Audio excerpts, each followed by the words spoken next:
ఏమిటి నాన్నగారు మీరు ఎందుకు వచ్చారు పొయ్యి దగ్గరికి? నేను చేస్తా కదా వంట. అదేమిట్రా ఆఫీసులో సాయంత్రం వరకు వంచిన తల ఎత్తకుండా పని చేయవలసిన వారు ఇంకా ఈ పని కూడా ఎందుకులేరా? మీరు ఈ వయసులో మీకు శ్రమ ఎందుకు? సరే మధు, నిజంగా నాకు ఈ వయసులో విశ్రాంతి ఇవ్వదలుచుకుంటే నా చేతి నుంచి పని అందుకోవడం కాదురా, ఈ ఇల్లు దిద్దుకునే ఒక అమ్మాయి చెయ్యి అందుకోవాలి. అవునరా, మీ అమ్మ పోయిన దగ్గర నుంచి ఇల్లు అంత కళ విహీనంగా మారిపోయిందో చూడు. అందుకే ఆడలేని ఇల్లు దేవుడు లేని గుళ్ళంటిదిరా. నాన్నగారు, నా సంపాదన మన ఇంటికి మనం తీర్చాల్సిన అప్పులకే సరిపోవటం లేదు. ఈ స్థితిలో మూడో మనిషిని ఇంటికి తీసుకురావటం. ఒరే మధు, సంపాదనకి సంసారానికి ముడిపెట్టకూడదురా. రోజుకి 5 రూపాయలు తెచ్చుకునే కూలివాడు రాబడి తక్కువ కదా అని పెళ్లి చేసుకోవడం మానేస్తున్నా. ఆడదక్షత ఉన్న ఇంట్లో ఖర్చు తగ్గుతుంది కానీ పెరగదురా. ఏమైనా పెళ్లికి అంత తొందరపడటానికి నా వయసు ఏం మించిపోయిందని?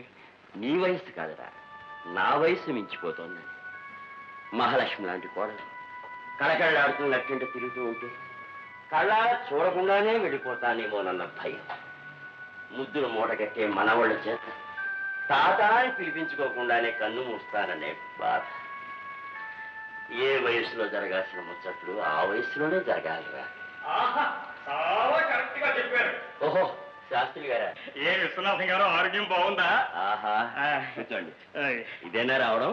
మరే చక్కటి కుటుంబం, సాంప్రదాయ సిద్ధమైన వాతావరణంలో పెరిగిన పిల్ల, చిదిమి దీపం పెట్టచ్చు అనుకోండి. మన మధుకి అన్ని విధాలా తగ్గ సంబంధం అని ఆశతోటి పట్టణం వచ్చారు. ఎవరమ్మాయి అండి? ఎవరమ్మాయి అయితేనండి, అనుకోకుండా ఒక లక్షాధికారుల ఇంటికి కోళ్ళు అయిపోయింది. లాటలికి తప్పించడం మన వల్ల అవుతుందా విశ్వనాథం గారు? చూడండి, ఈ పిల్లని ఆ ఇంటి కోడలు చెయ్యాలనుకున్నాను. ఈ ప్లేసు రన్నింగ్ రేస్ చేసి ఈ పిల్ల కొట్టేసి. ఈ అమ్మాయి ఎవరండి? చింతలపూడి వానపాముల వరాలయ్య గారని వారమ్మాయి. వానపాముల వరాలయ్యా? వాడికి ఇంత కూతురుందా? వాడంటున్నారు, కొంపదీసి మీకు తెలిసేమిటి? గతంలో నేను వ్యాపారం చేసేటప్పుడు నాకు చాలా సన్నిహితుడైన స్నేహితుడు. మంచితనానికి తప్ప ఆస్తికి అంతస్తుకు వివిచ్చే మనిషి కాదు. ఇప్పుడు నేను గుర్తున్నాను లేను. అమ్మమ్మ, ఎంత మాట! వరాలయ్య వరహాలు అంటే మనిషి అండి. శాస్త్రి గారు, పిల్ల సలక్షణంగా ఉంది, కట్టుబొట్టు పొందిగ్గా ఉన్నాయి. ఆడది సాంప్రదాయ సిద్ధంగా నమ్రత ఉండాలన్న మా వారి అభిప్రాయానికి సరిగ్గా తూచినట్టు సరిపోయింది. మీరు ఒకసారి వెళ్ళి మా వరాలతోటి నా తరఫున మీరు అడిగి చూడండి. చెప్తాం. రే మధు, మధు, ఏం నాన్నగారు? ఈ అమ్మాయిని చూడరా. నీకు కాబోయే భార్య వినయ విధేయతతో ఉండాలన్న నీ కోరిక సరిగ్గా సరిపోయిందిరా. మనకు కావాల్సిన వాళ్ళ సంబంధమే. మన శాస్త్రి గారిని వాళ్ళతో అడగమని కూడా చెప్పాను. మీ ఇష్టం నాన్నగారు. మాటి మాటికి మిమ్మల్ని వద్దని కాదని మిమ్మల్ని కష్టపెట్టాను. దీనికి మీకేది మంచిదని చూస్తే అదే. శాస్త్రి గారు, అబ్బాయి కూడా ఒప్పుకున్నాడు.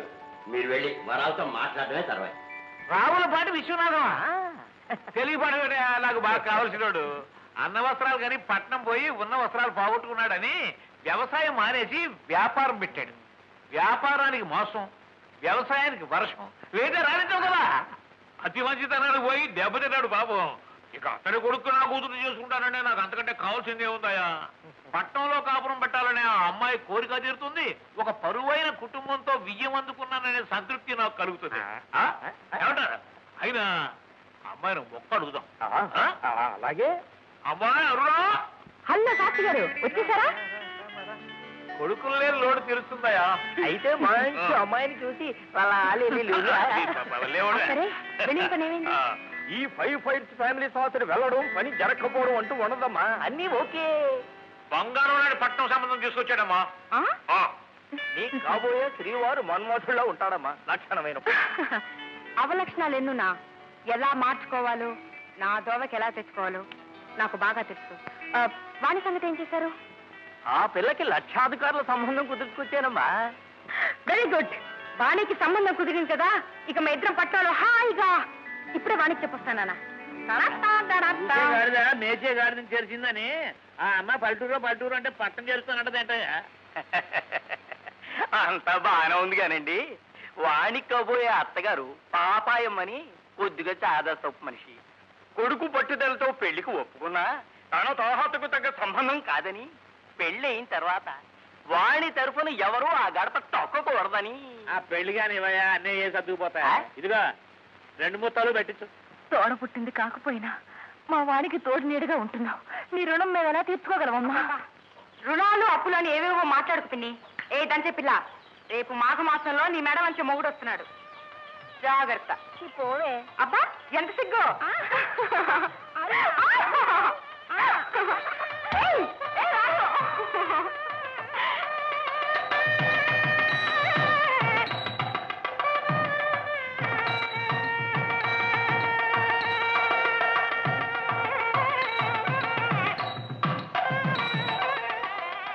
ఏమ్మా అన్నీ తెలుసుగా? ఏమర్రా, మన కాలంలో పెద్దవాళ్ళు చెబితే గానీ మనకు అర్థమైతే వచ్చేది కాదు. కొట్టి ముద్రం. ఈ కాల పిల్లలకు మనం చెప్పాలా? వాళ్ళే నేర్పిస్తారు మనకి పాఠాలు. వెళ్ళమ్మా వెళ్ళు. ఏమేమో అందరికీ తాంబూలాలు ఇవ్వడం అయిందా? పద.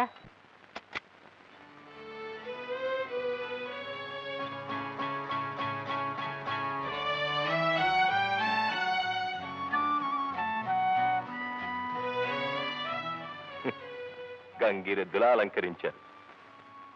బరువుగా ఉంది కదూ? చూస్తున్న నాకే బాధగా ఉంది, మరి మోస్తున్న నీకు ఇంకెంత ఎరకాటంగా ఉందో.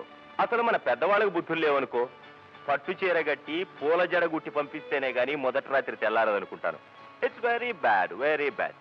వాణి, నేను కోరుకునేవి, నీకిష్టమైనవి అన్నీ సిద్ధం చేసి ఉంచాను. Choice is yours. ఊరంతా గాలించి మరీ సెలెక్ట్ చేశాను నీకోసం. బాగున్నాయా?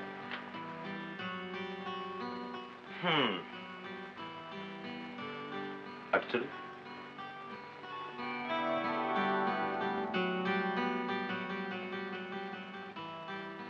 ఇటు కాదు, అటు.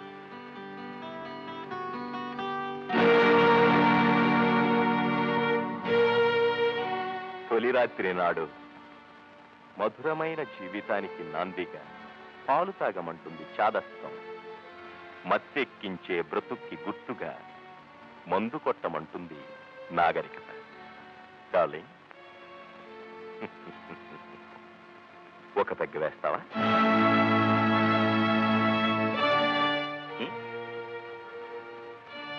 సిగ్గా?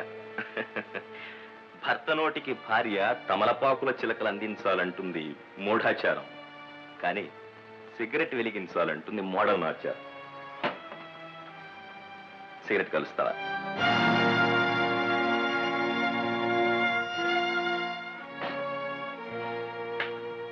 చూడు, ఇలా తలదించుకోవడాలు సిగ్గుపడ్డాలు నాకు గిట్టవు. నన్ను చూసి భయపడ్డానికి నేను దెయ్యాన్ని కాదు, భక్తి చూపించడానికి దైవాన్ని కాదు. భర్తని స్నేహితుడిగా చూసి ఆడవాళ్ళంటే నాకు ఇష్టం. కమా, ఎందుకు ఇంకా ఆలస్యం? నీకు ఇష్టం వచ్చిన డ్రెస్ సెలెక్ట్ చేసుకో.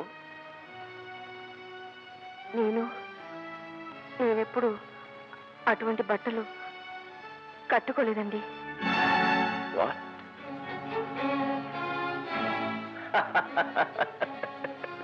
అరే జోక్ ఇది. లేదండి, ఉన్నమాటే చెప్తున్నాను. చిన్నప్పుడు లంగా ఓణి వేసుకునేదాన్ని. 4 ఏళ్ల నుండి చీరలే కడుతున్నాను తప్ప ఇలాంటి బట్టలు వేసుకోలేదండి.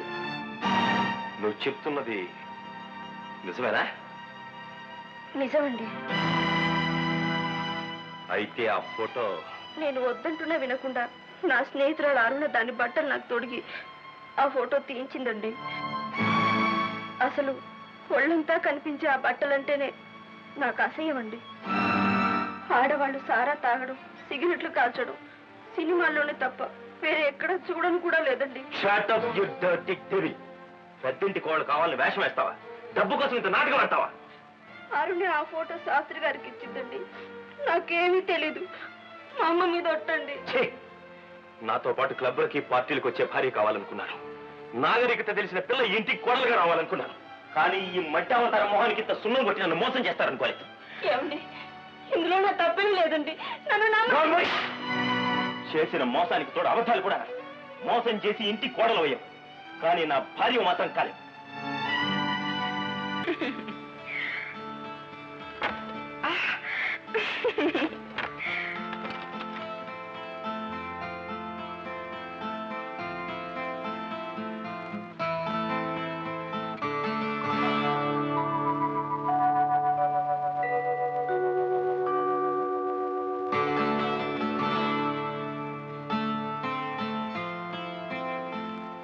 హలో,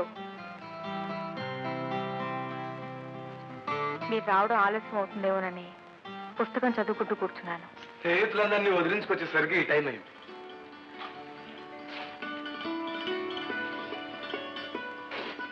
అరుణ, అవును, ఈ బట్టలో వచ్చారేమిటి? మీకు నైజం లేదా? పోనీ రండి, నేను రేపు ఒకటి కొనిస్తాను. ఈ బట్టలు అంటే నాకు నచ్చవు. అబ్బా, పెళ్ళి అనేసరికి గంగిరెద్దులు అలంకరిస్తారు. ఆ డ్రెస్ చూడండి, పట్టు చీర కట్టి పూల చీర కుట్టి పంపితేనే కానీ మొదటి రాత్రి తెల్లవారిని అంటుందా? ఆవిడెవరో మీ మేనేజ్ గారట. నా ప్రాణం తీసి మరీ అలంకరించింది. ఈ సవతలు భరిస్తాను. ఏంటో ఈ పెద్దవాళ్ళ చాదస్తాలకి మితం ఉండదు. అలా మాట్లాడకుండా నిలబడ్డారే, మాట్లాడండి. అరుణ, నువ్వేమిటో నీ మనస్తత్వం ఏమిటో ఈ గదిలోకి వచ్చిన తర్వాత కొంత తెలుసుకున్నా. ఇంకొంత నీ మాటల్లో తెలుసుకుంటున్నా. మరి నా గురించి కూడా కాస్త మీరేం చెప్పబోతున్నారో నాకు తెలుసు. నాకు జీతం 500 వస్తుంది, ఖర్చు తగ్గించాలి, ఇంటిని పొదుపుగా నడపాలి, ఎక్సెట్రా ఎక్సెట్రా అని. అవునా?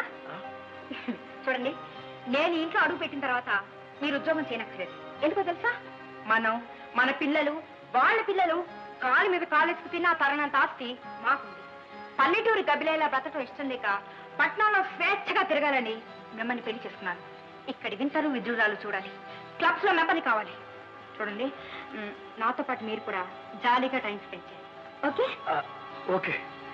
నీకు కావాల్సింది భర్త కాదు, బాడీ గార్డ్ అన్న. వాళ్ళ జోక్ వేశారండి మీరు. నాకెందుకండి బాడీ గార్డ్? చూడండి, పగలంతా ఉద్యోగం అంటూ ఆ గుప్పటి జీతం రాళ్ళ కోసం పరిగెత్తకుండా నాతో పాటు సరదాగా సినిమాలకి షికార్లకు తిరగాలని నా కోరిక. అవునవును, అర్థమవుతుంది. ఇప్పటికే చాలా మాట్లాడేసినట్టున్నాను. చూడండి, ఇది మన మొదటి రాత్రి. భార్యాభర్తలు ఒకరినొకరు పూర్తిగా అర్థం చేసుకోవాల్సిన రోజు. అందుకే నా మనసుకి మాట్లాడేశాను. ఏమీ అనుకోకండి.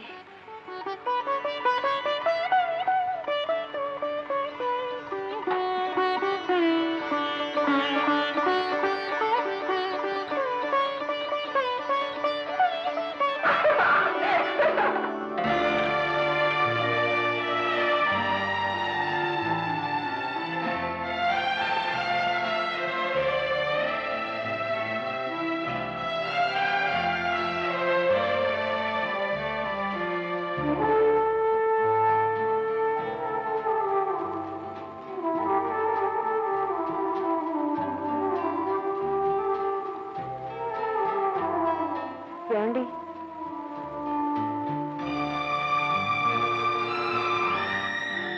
మీరు తెచ్చిన బట్టలు వేసుకోవడం, మీరు చెప్పిన అలవాట్లు చేసుకోవడం ఇల్లాలకి మంచిది కాదని అన్నానే కానీ మీ మాటకు వ్యతిరేకంగా ప్రవర్తించాలని కాదండి. ఏమండి, కన్న వాళ్లను, కావలసిన వాళ్లను వదిలేసి మీకోసం మీ ఇంటికి వచ్చిన దాన్ని మీరే నాతో మాట్లాడకపోతే నాకెంత బాధగా ఉంటుందో ఆలోచించండి. కాఫీ తీసుకోండి. ఉన్న వాళ్ళని, చదువుకున్న వాళ్ళని కాదని శుద్ధం ముద్దులాంటి ఇండి చేసుకున్నారు. అది నా కర్మ. పొద్దున్నే దరిద్ర ముఖం ఎదురై చిచి.